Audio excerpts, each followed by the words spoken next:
that's never addressed. We know what this thing is for. You know, higher taxes. Or if they keep the taxes at zero, they're rising up after 8.5 annual raises for a decade.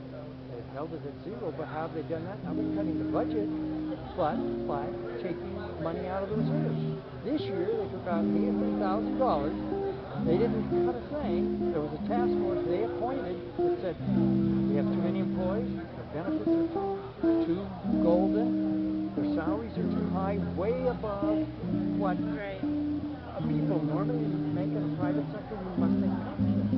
And the council says, okay, thank you very much. And they, Princeton Borough, take out the students, you take the permanent residents in the township and the borough. Princeton Borough has 50% more public employees than the state of Maine. Where do you stand on the consolidation? Consolidation in theory is a good idea. Efficiencies can be made. You see that in private business and so on. But in this situation, the Consolidation Commission, made up of all one-party people, the local politicians and their appointees, whom they knew they appointed because they knew they would agree with consolidation, put out something, a plan, which was the borough form of government. The borough form of government perpetuates partisan political elections.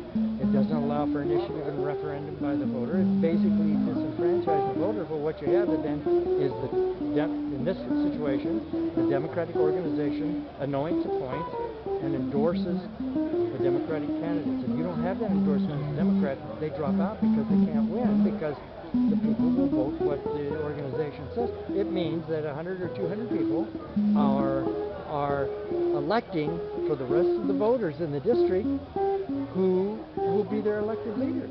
The voters that have the choice that has been picked for them by the party organization. What are they going to do? In Princeton, vote for a Republican? Depends on consolidation. All right, but this is what they're... I'm just curious. Okay, but this is what Do you think it could work? No, this is what I'm saying. Not with a form of government which perpetuates this kind of thing. And the biggest argument against consolidation by people in the borough is we'll lose our representation. Well, what's the solution to that? How do we address that? The commission says, oh no, we're all the same in Princeton. Well, you can't tell with the borough from the township, but you can say that about Lawrenceville. If I cross Province Line Road, I don't know whether the person is from Princeton when I talk to them or from Lawrenceville. South Windsor, Montgomery, South Brunswick, or West Windsor. So, but if you allowed a ward system where you had voting districts, for instance, the borough would have at least 2 representatives on the council from those old borough districts. This would make sure that the people recommended by the party organization wouldn't have control over that. The voters in that neighborhood could choose the representative they wanted, and would completely destroy this argument used by people who oppose consolidation that they will lose their representation.